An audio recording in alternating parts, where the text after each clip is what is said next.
Happy Friday, everybody, and an even happier 400 subscribers on YouTube now, guys. Thank you so much. It's been a fat minute since I reached triple digits in subscriber count on YouTube. Or should I say the next triple digit? But thank you guys, and I really could not have done it without you. You guys are great. And what an exciting video we have for today, because I have been debating what video specifically to make. I've came closest to making another specific console collection overview, but we might have some plan changes for today. I might need a little help with this one.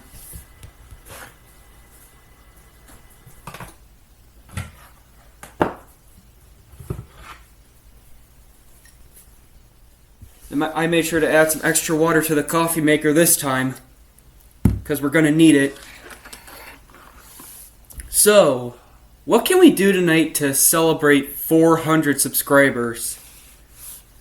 Besides making another YouTube video, of course. I was thinking of, well, we still have to cover the PlayStation games.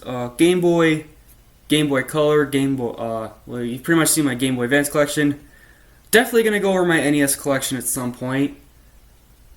TurboGrafx 16, I can do another, if I haven't done it already, or if it's not available on my channel, then I can go over those games in detail. But I think what I want to do tonight, because I don't really have the energy for a lot of things, but I feel like I should make a video, is remaking a video that I made at one point, but I decided to scrap it. And I think it's a pretty cool concept for a video. And another groundbreaking, exciting news this week. If you saw my last video, I officially have every single Nintendo home video game console up to the Nintendo Wii. So this is including the Nintendo Entertainment System, the Super Nintendo, the Nintendo 64, the GameCube, and of course the Wii. I had the Wii U once upon a time, but I sold out a while ago. And I still have the Nintendo Switch, so technically I've played all of them at this point. So, between celebrating me officially having every Nintendo home console, if not currently, then once upon a time, and having 400 subscribers on YouTube, over that now, why don't we talk about the evolution of video game controllers and see how they evolved according to my own collection. So anything that's not in the collection will not be discussed in this video, but physical controllers that I do have, I'll go in order as best as I can, and I'm going to review and pick my favorites for video game controllers according to my collection. And if we're talking about the very beginning of video game controllers, we gotta start with the Atari 2600 with the iconic joystick with the obnoxious red button on the left side. The minimalist color scheme here is quite appealing, and I do like how this controller looks, but I do not like how this thing feels. It is very stiff. And right out of the box, there was something loose within this controller. And yes, this is the one that came with the 2600 Plus. But it is basically an exact replica of the original Atari 2600 controller. So, while I don't like this thing very much, it is still a very cool controller. Now, I never thought in a million years, especially with how much Atari pumps out, would a third-party controller be one of the absolute best in my collection. But lo and behold, what I think this is called the Hyperkin Soldier controller, which is the Atari joystick, but they made everything improved. You get both buttons, well, no longer bright red, are both for left and right thumbs and fingers. So very ergonomic. The joystick feels much less stiff. It's much more fluent to move around. And holding this thing is much better overall. And I do like the different colored lines in the middle. And yes, this is compatible with the Atari 2600, the 2600 Plus, I think the 7800, and just about anything you can get your hands on. This is a true improvement over the Atari 2600 controller, and I will count these as pretty much as the same timestamp of the controllers I'm discussing, even though these are made in the modern era, simply because they're meant to replicate those controllers, and they're pretty much near identical to those in every way, even if they're drastically different in some circumstances. But if you thought Atari just stopped at joysticks, just remember, this is Atari we're talking about. This is a company that just doesn't put down for shit. They pump out ideas after ideas after ideas. You're talking about a company who put out freaking hot sauce. Yes, hot sauce and booze. With re-released video game consoles. Now, if that isn't some of the best marketing ever, I don't know what the fuck is. But, of course, we got the paddle controllers, and these things are, unlike the original Atari joysticks, these are rather very much fun to use out of the box. Now, not compatible with all games, but for Pong, Breakout, Grand Prix, and Warlords, and a few more titles, these things are pretty fun to use. You also get the button on the side, kind of similar to how the later Atari controllers came equipped with buttons on the side. So, it's not necessarily useful all the time, especially when you have a game that doesn't work with these. But if you do, then it pretty much replicates what was in the arcade pretty well. And that was pretty much the idea at the time, to have the arcade experience at home. And overall, these were pretty well received. And typically, why I don't like playing games like Breakout on modern emulation is because it just doesn't retain the same feel as these twisty knobs right here. Playing as a joystick just makes the game feel so bland and generic, but if you're playing it on one of these, it's a whole different story. I got a question for game companies from the late 70s and early 80s. Who else wants in on the same success that Atari had? Well, but the bad news is, these controllers are hardwired, and I gotta carry the whole goddamn console over here. But you know what? The Mattel Intellivision, I've said it before, this thing is a hidden gem. When I do have games that work on this thing, it's a load of fun to use, but boy oh boy, is this the exact, opposite of convenience. And especially when you got one of these, it's like, the angry video game nerds couldn't have said it better himself. You're either talking to intergalactic astro bastards, or flying fuckernauts, as he put it. Because it looks like a damn telephone. And wow, what a boring ass font to use for something that should be rather more futuristic looking. Well, the picture I put on the video will explain for itself. But yeah. And of course, having a circular disc doesn't really help either. I do like how you can push down on it though, and you can kind of push it in different directions to move, and you do get buttons on the side, but this thing does not feel very comfortable to hold. After a while, my hands do get tired on this thing. And I think, honestly, for games that are supposed to compete directly with the Atari 2600, the numerous amount of button keys make it completely unnecessary. But what I do like about these controllers, though, is how they slide right into the console, so you never have to worry about losing any of these. Which does make the Intellivision, well, really heavy and bulky, a really clean looking system, and less jumbled than the Atari 2600, with the games having slightly better graphics and sound than the 2600. But It just is not a very convenient system, nor are these controllers convenient by any means, and having them hardwired does not help the competition because you're also alienating the need for like extra peripherals, like with what Atari had with the paddles and the keypad controllers and any other thing that made Atari successful. Although with maybe games like Breakout you can use a circular disc, but they didn't really take much advantage of that as far as I'm aware, based on what I've played so far. So I'm sorry to say the Intellivision controllers are not that great, even if it does add on to the look of the console. So 1985, let's face it, games are starting to become shat out. Atari looks dated already, Intellivision's just out of the question. Games are becoming obsolete. There's a massive video game crash of 1983, but classic good old Nintendo has stepped up and released the Nintendo Famicom with their really neat looking red and gold controllers, but even better, Nintendo Entertainment System controllers. Now, this is definitely top 5 controllers for me.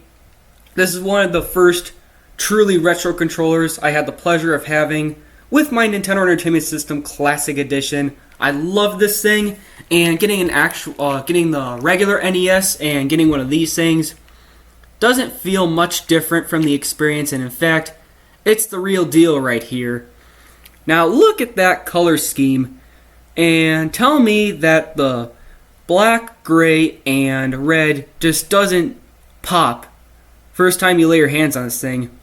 Now, some people say the rectangular edges are pretty uncomfortable, but I don't find any problem holding this thing. In fact, for a rectangular controller, it doesn't get much more comfortable than this.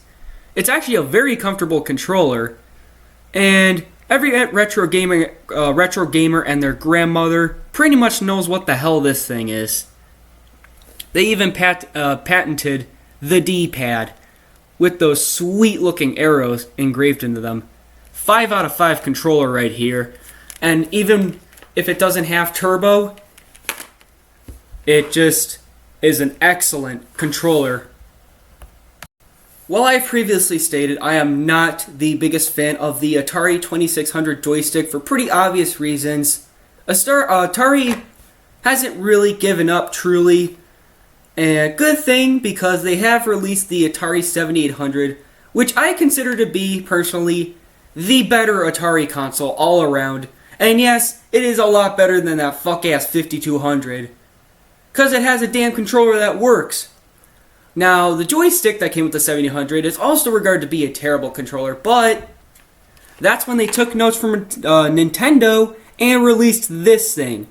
A much better looking, sleeker, well, a bit unnecessarily shaped, a much better all-around controller with a sweet, sweet looking silver Atari label right there.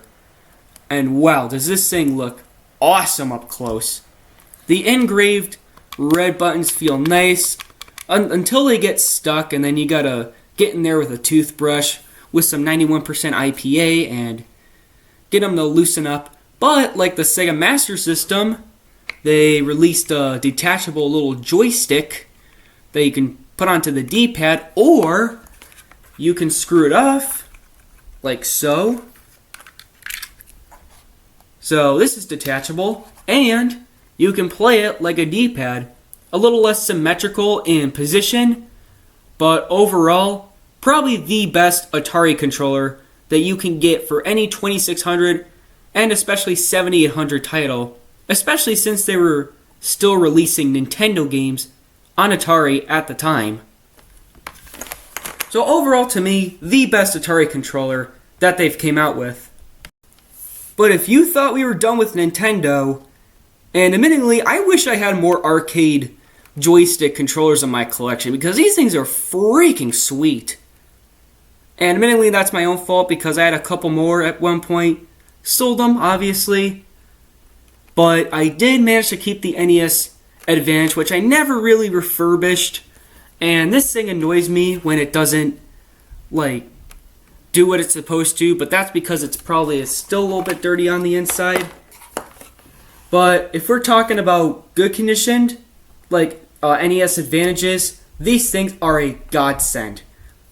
Even bigger red buttons here with the option to, oh my, turbo fire functions with little nozzles you can turn and twist for how fast you fire. 1 to 2 player switches. Now, depending on the game, you might have to switch these accordingly to successfully start the game 1 player. Select start and slow, which I find to be pretty annoying. It makes me pretty nervous that it might actually break the game somehow. I might be overthinking it, but it might just break the game because NES games are already fragile enough, somewhat. But one thing I really like about the joystick is no obnoxious clicking sound like those 8-switch modern like arcade sticks, and I know those are the more preferred ones. And yes, those might be a little more responsive, but I've been trying to find arcade sticks that don't really click. I just don't care for those types of sticks, but the NES Advantage does do justice. Maybe I should probably get off my ass and look into giving this thing a clean instead of just constantly like jamming my hand against one of these to get the character to move.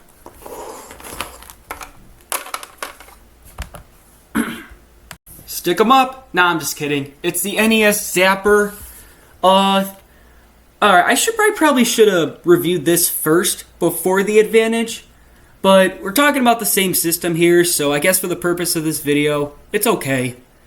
But what I have here is the gray Zapper, and you could probably see why they changed it to yellow. I mean, normally if you have guns that don't have an orange tip, they can definitely be mistaken for real firearms. I mean, no, obviously this is not a real firearm, this is not a real gun. But, you know, if you don't have an orange tip, that might cause some legal issues. So they repainted it to be orange, but personally, I like the gray Zapper a lot more. I love the look of this more. I think it's a very clean and sleek looking light gun.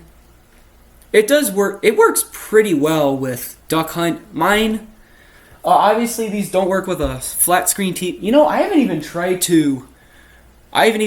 it with one of those TVs. That's not necessarily a CRT, but it's not an HDMI TV either, so. But these things do work if you have a CRT, and I have games like Duck Hunt and Operation Wolf. Some games work better than others. Operation Wolf does not work very well with this thing. Duck Hunt works fine. But when these do work well, they're pretty fun to use. Not the best controllers by any means, but pretty fun to use. And that's pretty loud and obnoxious, so I'm not a fan of that either. If we're talking about gamepads, and if you like the NES and Atari 2600 game controllers, the TurboGrafx 16 controller I have right here is basically those controllers on steroids. I mean, will you just take a look at this thing? I mean, it's got its own mountain.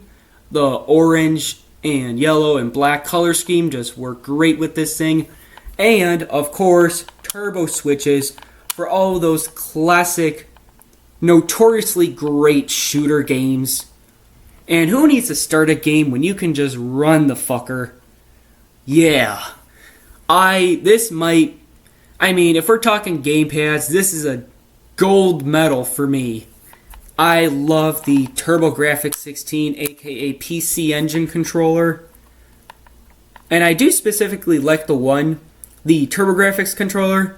The PC Engine ones that don't have those switches, the turbo switches, better have auto fire for those shooters. Otherwise, TurboGrafx definitely takes hot spot. Released by NEC and Hudson Soft, this was essentially called the first 16-bit video game system, and then later the first video game system to play CD games. While still an 8-bit console, this really knocked out the 8-bit library of games. And I think you can thank this controller for sure. For some reason, it took me longer than necessary to obtain a Sega Genesis 3-button controller. I mean, I absolutely love how just gigantic this thing looks. And we are getting into the 16-bit era of games here at this point, buddies. Now, the Sega Genesis controller, while not great for tournament fighters specifically, again, pretty shooter-heavy console. And the curves here do make this a very, very comfortable controller with a rather small-looking Shield D-pad. And by the way, absolute first place for, I know I said the TurboGrafx 16 controller is one of my favorite controllers in my collection, but if we're talking directional pads, I think the Sega Genesis takes the cake. And there's one other controller I think has an even better D-pad than this. Actually, not much better, but wink wink hint hint. But the 3 buttons is very unique to the Genesis, unless we're talking about the 3DO, which we'll probably get to that in a future video. I don't have a 3DO, but we'll probably talk about that at some point. Now, start button's all the way up here, and honestly, it doesn't really bother me too much. Might be a little more out of the way, but the battering kind of style looking controller. Oh, and the dongle here, the adapter, the port is also compatible with Atari 2600 games and just about anything else you can plug this into, which is really neat and does give this controller a lot more use. Now, it doesn't really work with the 2600 Plus, and that's too damn bad because I would absolutely love to. I mean, I wouldn't have even bothered with a 7800 controller, but you know what? I'm glad I at least got one anyway. Okay, guys, I have quite a few of these Sega Genesis 6-button controllers. One that's a USB and 2 that are on the Sega Genesis itself. But when I said the 3-button controller is pretty much a dead second for the best directional pad, this is what I meant. This has the best directional pad of all time. I love these Shield D-pads. Not too tight, but not too loose either. This one's more by Retrobit, and probably the only Retrobit product I absolutely love. This one I use for the Nintendo Switch, and this one actually looks better than the official ones that came on the Sega Genesis. And I would love to pick another one of these up, like this one specifically for the Sega Genesis Model 2. But the 3 buttons look a little more appealing here. You get the mode button on the bottom and even shoulder buttons. But the D-pad is simply the icing on the cake. And I do like the blue look, especially since it's Sega. And now, not to say that these controllers aren't great either. I mean, while a little less appealing, they're still wonderful in every aspect. With the mode button actually being a shoulder button up here, your start button being relocated down here, and of course the 6 buttons for all those great fighting games like Street Fighter and Mortal Kombat. But one thing I'm kind of hard-pressed to find is that these 2 different controllers actually have 2 different looking adapters. Like, can you spot the difference between these ports right here? Yeah. These are different in some aspects in terms of look and design, and I wonder why. Like, if we take another good look right here, I swear I'm not going crazy. These are in fact different. So sound off in the comments, why? With the 16-bit wars in full swing, Nintendo too goes 16-bit. And here comes another one of my favorite controllers, the Nintendo Super Famicom controller, simply for those multicolored beauties of buttons. I really miss my 8BitDo SF30 Pro controller that I used for Switch. God, was that thing gorgeous. And shame on me for not taking the time to scrub that one down, but you know what? I'll take one of these every other day of the week because this is an official Nintendo Super Famicom controller, and I've been after one of these things for too long. To the point where I've bought other multicolored button controllers that just didn't cut it. They just didn't cut shit. This is where it's at right here. I mean, I got my Super Famicom and Super Nintendo collection, and it's even compatible with the OG Super Nintendo, which is more than what the Famicom can say. And that's pretty incredible. I'd be very disappointed if it wasn't. But we also have, of course, the regular Super Nintendo controller with one-ups for having a much longer wire. Now this thing's wire is, oh yeah, TurboGrafx wire 2, also painfully short. Excellent controllers right here, painfully short wires. Another excellent controller, but a longer wire. And of course, I do love the Super Nintendo logo up here. All these controllers' logos look really nice. The font here is very unique and a little more bold and straight to the point, with the purple scheme working pretty well. And you get your concave buttons here, with the convex ones down here and being darker purple, while the Super Famicom controller has just convex buttons, which doesn't bother me one bit. And 1997 comes around and we get the Super Nintendo Junior controller, which is the first one that I got with the engraved Nintendo logo. Do I like this one too as much as these? Yes. Yes, I think all of them are unique in their own ways. Has slightly different font here. It's a little harder to see on camera. I know my computer camera is shitty quality. Every camera I have is shitty quality. But that's the name of the game. That's how these videos work. They're kind of my own style at this point. And even the back logos are a little different. So like here, and of course here. And here's another one I have that's a wireless controller by Retrobit. Now, how do these ones stack up compared to the other ones, like the official Super Nintendo controllers? Well, simply put, not nearly as good. So we got a little bit of a sad story for this one, and man, this one doesn't properly work like it used to, and what a real freaking shame, because I love this controller. The original Sony PlayStation controller doesn't need to have the DualShock thumbsticks for it to be a great controller. I think you got enough with the D-pad and the Super Nintendo style buttons here. Kind of funny enough, this was based on the Super Nintendo controller because Sony did partner with Nintendo at some point. But you know, Nintendo being Nintendo, going behind their back, partnering with Philips, and then releasing shitty CDI games. Whereas Sony went their separate ways and made this gem of a controller. Now, like I said, here's a sad story. This one doesn't work like it used to. Something's definitely wrong with this one. I even took it to the electronics flip. Bullshit their job and said it was okay. And of course, it wasn't. You know what? Shit, I forgot to bring a couple other stuff up real quick. But you know what? That might save for bonuses at the end. Yeah, we need to get our mind off this right now. This is, oh god, I'm gonna cry a river in here. It's hurting me. God, I need to get myself another one of these things. I'm kidding, guys. I'm not gonna cry over video game controllers. I'm a grown-ass man. But speaking of controllers that don't work, yeah, if you saw the recent video, we unboxed the Nintendo 64.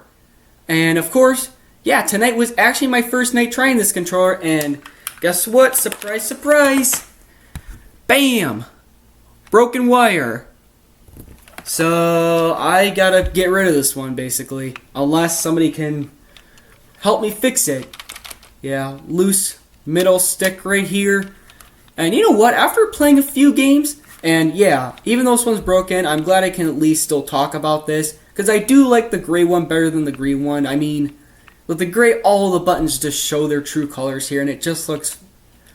I mean, the controller looks really cool. No denying that the controller looks very unique, but very unnecessary. So, essentially, the real controller, if you think about it, if you're playing 3D games, you cut it more like this. Now, isn't that the weirdest concept for a controller you've ever seen or what? And we're talking about another shoulder button down here. But you know what? What a great opportunity for me to bring out the green controller, because these are very unique in some aspect. Actually, this one is kind of unnecessary because PlayStation, you can just put your memory cards into the console without having to worry about extra ports, and there you can play your games. But Nintendo. Now, the green one does still look very cool, and I do appreciate that this one works better for sure, let alone works at all. But I just picked up this memory card today, and it basically slides in there like that. And if you have this little, notch in the back. Now I'm risking corrupting this memory card because it wasn't working right earlier. Thank you, Exchange. Thank you very much. This is what your memory card looks like, and kind of like a Game Boy game, goes in like that. And that's basically, not all games are required for you to use this memory card, because the console, like, you can buy expansion memory, which is really smart of Nintendo in that case. But if you want to also access your saves, what you got to do while you start the... Now, it took me a minute to get used to this because you do need this thing. And if you want to access your saves for games like Quest 64 and Snowboard Kids 2, you got to hold down the start button while you turn the console on. And that will access your saves, where you can save, delete, start a new game. Because Quest 64, not a great game by the way. It's okay, but not a great game. But it's one of those games where it'll tell you you can't save without one of these, so buyers beware. But okay controller overall. I mean, this stick doesn't really bother me. It is actually surprisingly comfortable. I know a lot of people hate this thing, but surprisingly comfortable. But, you know, I'm going to have to give props to PlayStation. And speaking of which, Sony just absolutely hands Nintendo its own ass on a silver platter with the DualShock controller, with much better placed thumbsticks, and everything that made the first controller great. But you know what? I can't deny that these things are actually pretty useless. There, I said it. I have found no use for these little dog-nose thumbsticks, and while they look really cool and it makes it a much more sturdy controller, I find myself end up just going back to the D-pad. In the end of the day, not just because it's classic, but because I think the D-pad is better placed than these thumbsticks. And overall, based on the game library I had, the game library I currently have, I feel like I can play better simply with the D-pad. Well, not really the D-pad, sort of say, but the directional buttons basically engraved in this thing.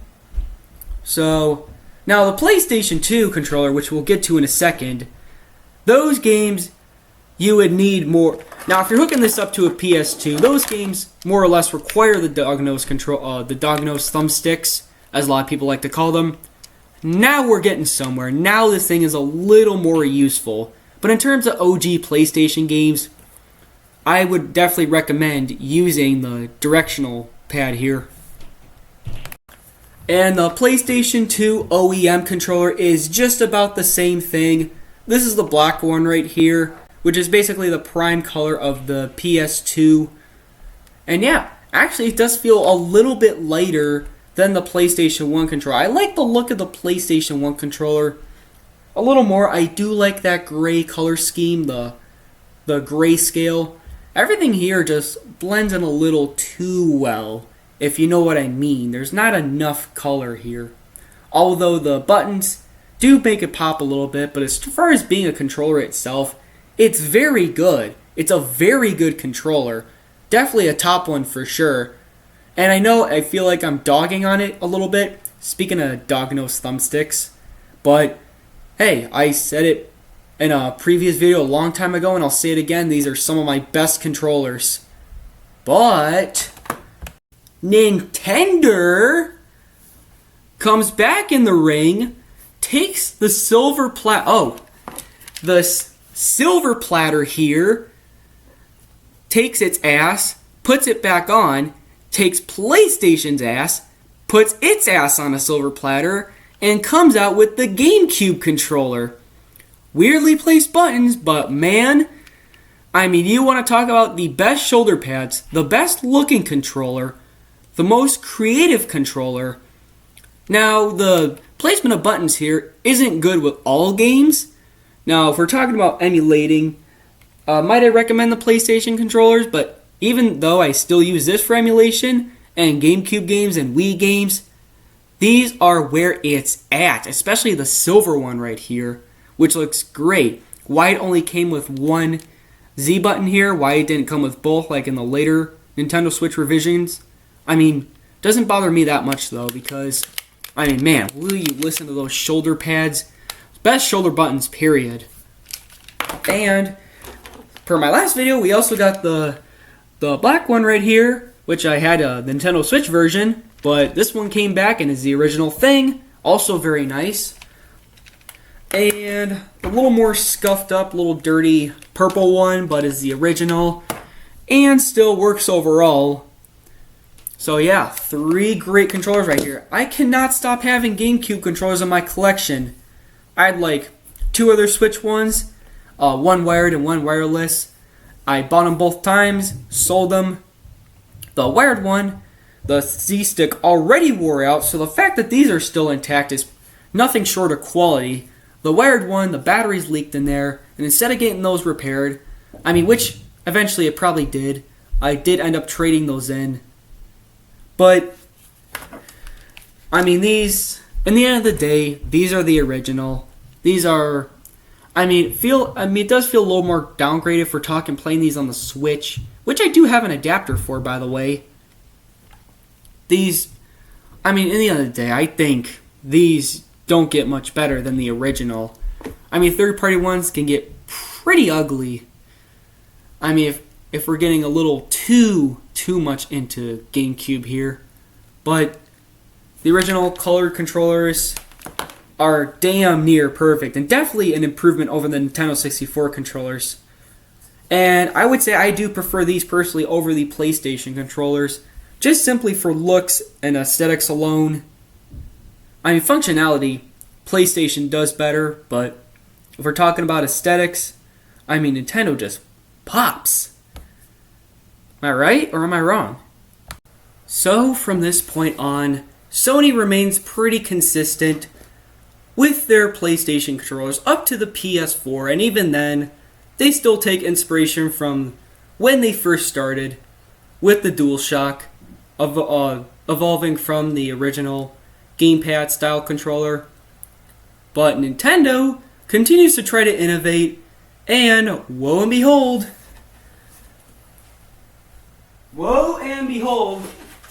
we get a really sweet motion controller that's like a TV remote, but has a D-pad and buttons. Of course, it's the Wii remote. What else would it be? Now, this is the one and only console I have,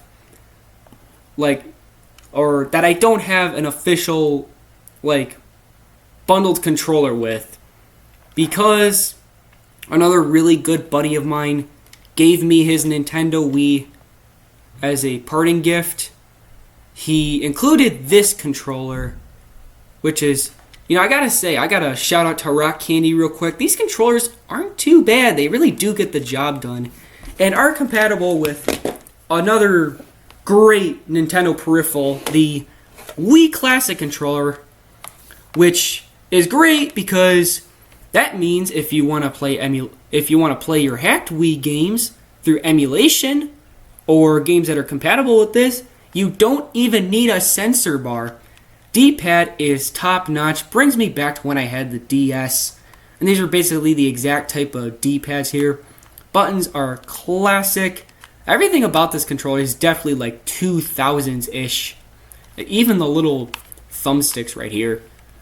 A wow controller. And even has the back attachment for the handles. Funny story, I bought a third-party one of these, new in the box at the Electronics Flip, and then I go to the exchange to finish the rest of my trip, and I find one of these for the same price loose. I turned around to the exchange, returned it, and bought something else with my money. So what a world, and those game stores were right next to each other. But nothing like the official controller, but honestly, I mean, I don't like how small these buttons are, honestly, but everything else about this controller is damn near official. Like, it's surprising how well replicated this is. I gotta say, it's actually pretty surprising how much I like this controller. Like, this controller specifically. And although the back cover right here, Nintendo. Oh, and also, if you want to detach this thing and play some said Mario Galaxy. Oh, label kind of slipped off here, so nothing wrong with this one. It's just a little dirty. We get the nunchuck, which is the thumbstick and the two back buttons, and really utilizes motion controls here. The Wii remote itself is the motion controller, but this will definitely help you move your characters and stuff and really enhance your games. Even without for games that have the motion, I mean, if you're trying to enhance your games without a motion plus, that won't really help here, but this is, again, surprisingly enough, this is the official nunchuck controller. I still have never owned an official Wiimote, but I'm waiting at this point I'm waiting for a good thrift find. Just waiting to happen, cause I refuse to fork over $40 and over for an official Wiimote. I mean, some of these controllers and games are so absurdly priced. At this point, I'd rather just wait until I go to a good thrift. I mean, I'll probably cave in at some point, cause, you know, maybe I'll just, I don't know. Sometimes calls just need to be made. Well, I just about pulled everything out of my controller box, and it kind of occurred to me that, even though they're not separate controllers, there's still stuff I want to talk about. So let's consider this the bonus section of the video, where we're going to talk about, drumroll, controllers on handhelds. LCD handhelds, Game Boy Advance SPs, Game Gear, and even Nintendo Switch. We'll throw a Nintendo Switch in the video. So in no particular order, let's talk about the LCD games. Bet you weren't expecting that, were you? So going back to square one, LCD games were like before the Game Boy, like during the Game & Watch, where you get set images on a screen and you basically turn it into a little game, but the controllers vary drastically. Like here, Mattel Electronics Football, you get your directional pads here.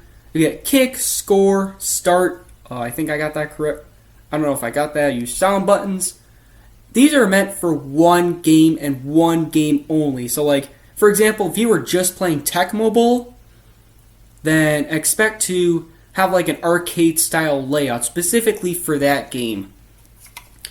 Joust, LCD, joystick in the middle, two fire buttons on the side, your on and off and volume. And for Pocket Poker, buttons very specific to poker, which is on deal, draw, sound, score, and your hold based on your cards. So pretty innovative, primitive, but surprisingly addicting. So while I technically don't have a Sega Master System in the collection yet, I consider the Sega Game Gear to be the next best thing, and especially with the controller as well. Now, with the Sega Master System, I've seen what the controllers look like, obviously. A huge button pad, or a huge square pad, with your 1 and 2 button. No start button, that's on the console, and just your 1 and 2 button. But here, you get a start button above the 1 and 2 button, and a pretty decent gamepad right here that's surprisingly comfortable, not on par with the Genesis controller.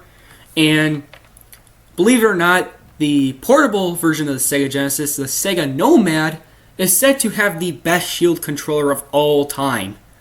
Now, because these are for 8-bit games, and this is a separate console, I still think the controls do it justice. You get your CRT in the middle, and yes, I believe this thing is actually a CRT built in to the Game Gear, which I think is really freaking cool. Terrible hardware. Like, these things do break down over time, and this is my second Game Gear that I got, but... And also, I've basically done mad science experiments on this thing just to get the damn screen to work at first, before I spent another, couple months waiting for repairs. Electronic flip. But yeah, the controls at least makes the Game Gear worth playing if you get a good one. As I said in my previous video, I'm not one to own two of the exact same thing, but for Game Boy Advance SPs, I made an exception here, because this one was a thrift find, and it has the original shell versus a custom shell. And, with consoles, I don't think it's too bad of an idea to have a backup in case one breaks. That's where I was trying to get at with the Sega Game Gear at one point, but, screen's been surprisingly working lately. But the Game Boy Advance SP has terrific hardware, really nice controllers. Now, these ones flip like that, you think the 3DS is cool? How about the pre-DS? I'm sorry, you guys, I'll give you permission to troll me in the comments for that one. But very smooth D-pad here. B and A, start and select. Who needs a screen on the bottom here, honestly? This is a very nice little system of controls. Oh, what's that? Let's turn it on, actually. Guys gotta see this. Backlight. Oh, what's this? Shoulder buttons? Yeah, 32-bit handheld here. Now, the lack of the same exact controls that the PlayStation had is completely justified because this is a handheld, and I prefer to have it that way because it is the Game Boy. And with the custom one I have, same deal, but I went with a transparent atomic red. I know some people aren't crazy about seeing the electronic guts in here, but come on. This is like 2000s as fuck here. Same deal. And I like how I can carry two of these at once. Well, this has been very fun so far, guys. I didn't think I was going to have as much fun talking about this as I am right now. But we are on our last control I want to talk about today. And I don't think I've brought this up in ages. But let's bring the Nintendo Switch in here. And yes, this is the Nintendo Switch. Once upon a time, I did have the Joy-Cons. I had two pairs at one point. The ones that came with the console. And the ones that I bought separately, which are overly priced, of course. And at some point I decided those are nothing more than free basically store credit I can trade in for because they were loose, wobbly. Some of them got oily. Like the blue ones, the thumbstick on the blue one got oily for some reason. And I don't know why. But that was really weird. But it's like one of those rare exceptions where third-party controllers are just top-notch over the original. Of course, I'm talking about the Nexico. I think that's what it's called. In fact, it's on the back here. It's the advanced controller for Switch. But this thing holds it in place, which, if you've heard that some Model 1 Switches can kind of bend, it makes it look like it's still intact and makes me puts me at ease.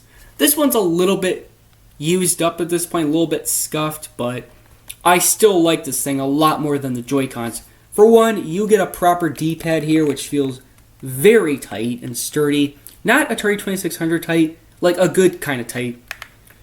Very nice feeling thumbstick here. Swappable thumbsticks here that you can easily replace.